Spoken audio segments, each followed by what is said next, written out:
Hello, if you want to scan QR codes on Redmi Note 14 Pro Plus 5G, you have two main ways to do so.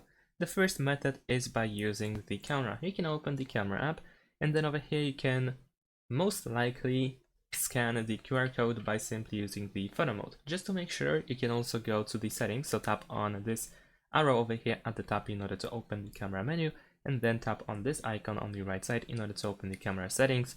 Choose Smart Suggestions and make sure that Scan QR Codes option is enabled. If it is, then you should be able to simply aim at the QR code, and if it's scanned correctly, then on the right side here you will see this QR code icon, which you can tap. There we go. If you see this information, then it's only for the first time you want to use it, so you want to agree to that. And there we go, we have the result, we have the link. We can open the link in the browser, or we can copy the link and send it to someone else. The other method that allows you to scan QR codes can be found in the control center. So swipe from the top towards the bottom on the right side, like so, and then you need to look for this icon over here, this button.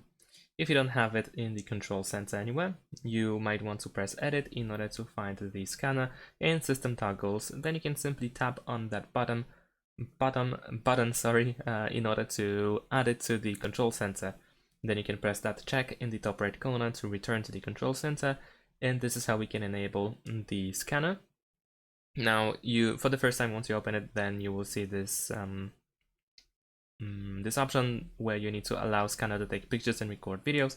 So of course we can choose while using the app, and now we need to aim at the QR code within that frame, and if it scans successfully, then you should be able to get the QR code. Now, unfortunately, in my case, it doesn't work for some reason. It doesn't scan the QR code, so this just doesn't work for me. Maybe it will work for you. And in addition to that, you can also tap on this icon here in order to open the gallery. So if you have a QR code that is saved in the gallery, then you should be able to choose the photo and then scan the code from the photo. But like I said, this doesn't work for me for some reason, so I can recommend using the camera if it is the same case on your phone. Thanks for watching, leave a like and subscribe to my channel, and see you in my next videos. Bye!